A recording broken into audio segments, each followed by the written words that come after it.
Hello, today is November 2nd, 2021, and the time is 5:12 p.m.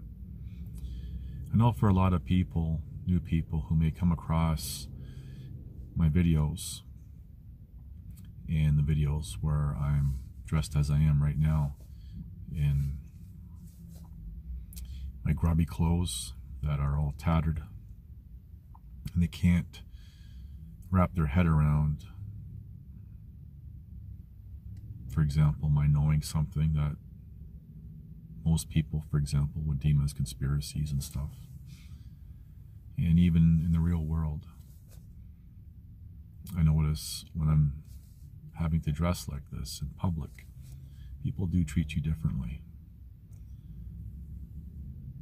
And when I have the opportunity, when I dress in my what I call normal clothes, perhaps it gives a different vibe, whatever you want to call it, to what I have to say. I'm still the same person, whether I'm dressed in what I call my normal clothes, my everyday clothes, or in my grubby, tattered clothes.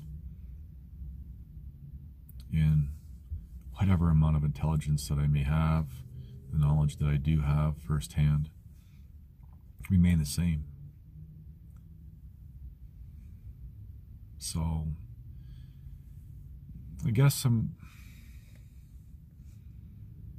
been doing a lot of thinking lately, especially over the many months. And I mentioned this months ago at the beginning of summer, maybe late spring, where I had actually a few people tell me, I'm going to paraphrase, I'm going to put it all together, so I can't remember exactly what was said, but basically saying that I'm in this situation now because of my own doing, and partly they're right. Could be argued that I had a conscience, some sort of moral obligation to step up. And one person even said, it would have been better if I kept my mouth shut. And I mentioned this in a few videos where maybe perhaps I should have, I don't know. I would like to say that if I was ever presented in the same situation, being exposed to something that, as a descriptive will say, immoral, I would say I'll just turn my back and say it's not my problem and walk away. And in fact, when this all began for me in 2012, I struggled with that, and you can hear in the audio where it's like, this is not my fight, up until I personally got dragged into it.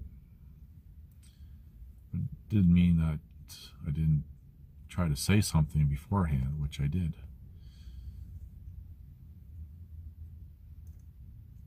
You know, I've talked about, even in more current recent videos, how, as a descriptive, the elite types, they think completely differently than most people, the common person. And when you look at society overall, I'm going to generalize here, most people do lack critical thinking skills and extensive knowledge base and cannot separate emotions when making conclusions. And that's one of the big differences between the elite types and the common person, the nobility, the elites. And we still have that two-tier system in today's world. Don't be delusioned to think that it doesn't exist. It does exist. And if anyone actually thinks that the people ever had power, especially in so-called democracy, where 51% of the people can take away the rights of 49% of the people, contrast that to a republic where 99% of the people cannot take away the rights of 1%. people never had any say in this world with, for example, their voice voting. People think that, well, things have been corrupted, are broken. Things are working as they're supposed to. Does anyone in the common person actually think for a moment that the people were ever given power? Why would the nobility, the ruling class, the elite types, whatever you want to call them, why would they have ever given that up at some point in history? They never did. Because that would compromise them. That would jeopardize whatever it is that they want.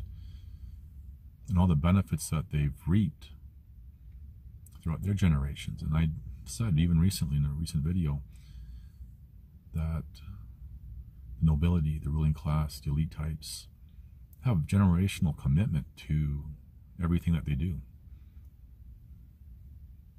They've never given that up. They've offered the illusion to people that they have control, but people never had control.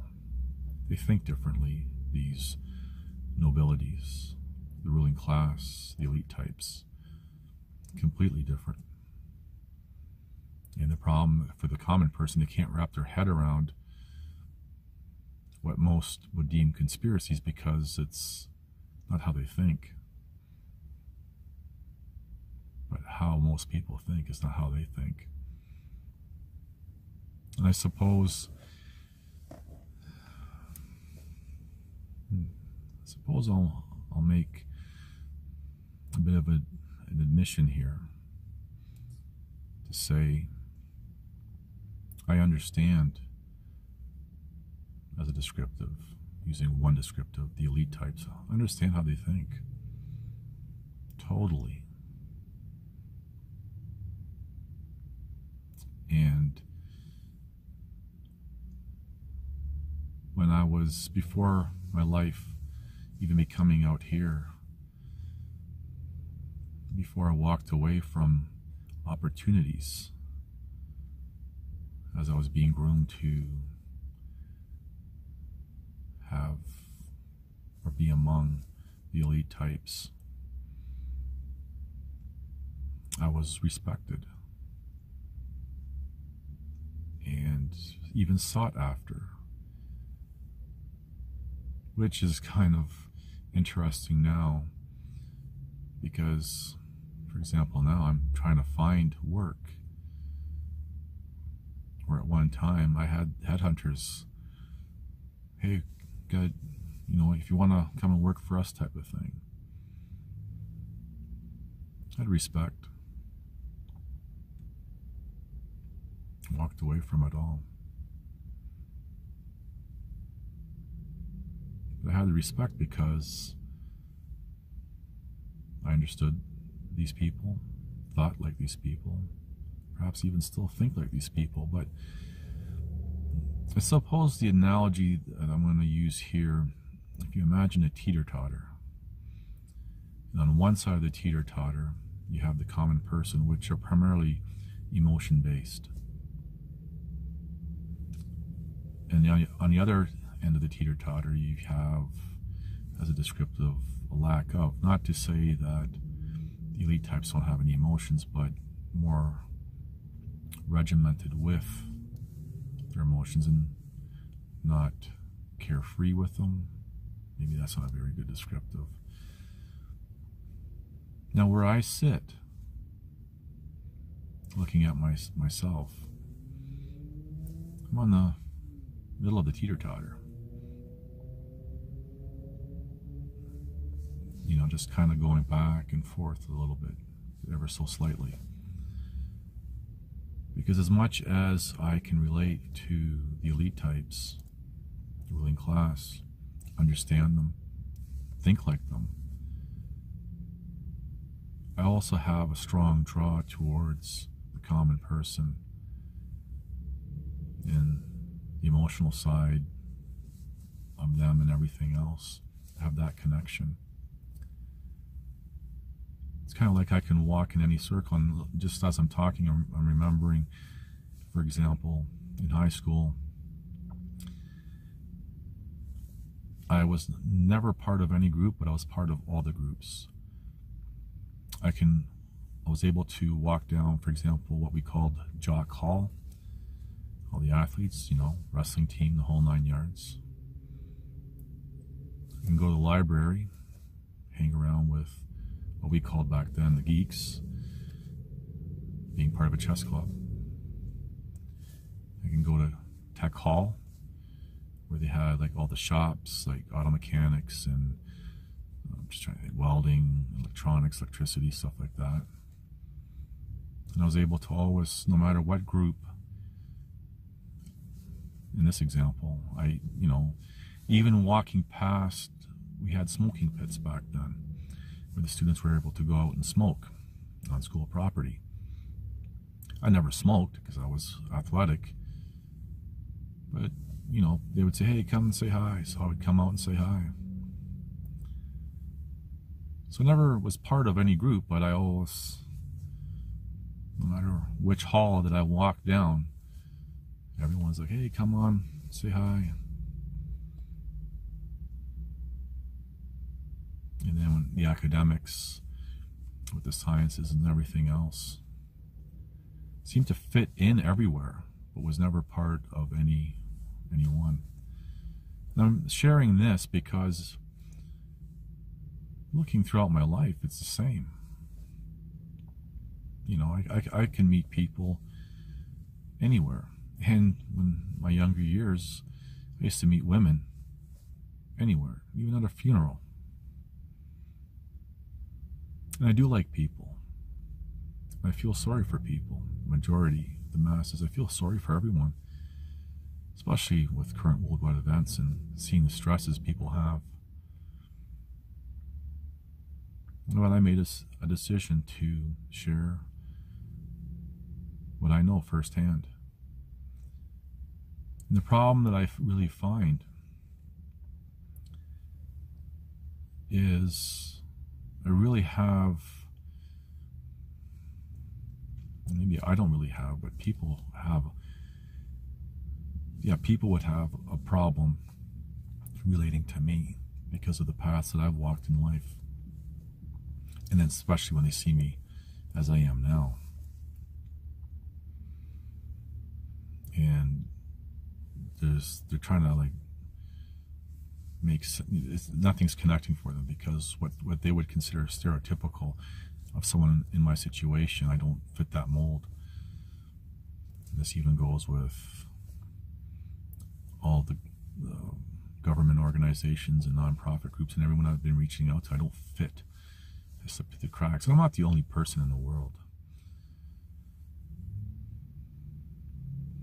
I've talked about the liberal arts theoretical pseudoscience of psychology. And these people even have an alleged diagnosis for those who reject their so-called profession. It's all ego. People obtain titles, so their opinion matters more than most people, the common people. Just opinions. That's all it is. Sure, they may not know whatever discipline that they're in, know more about it, but whatever. But I look back on my life, and I'm not perfect by no means. Throughout my life, many people probably called me, I'm going to censor this, but a-hole, if you know what that is. And I was successful. And I remember one time, I remember talking to a colleague when I was climbing up real fast, up the ladder, the social ladder. And the colleague said to me, Perhaps you're in the wrong business, paraphrasing, because I would feel bad for the people, for example, grown men in court. I'd be representing a credit grantor. They were suing. I'd be, representing them and watching them cry because they just lost everything. It bothered me. But I think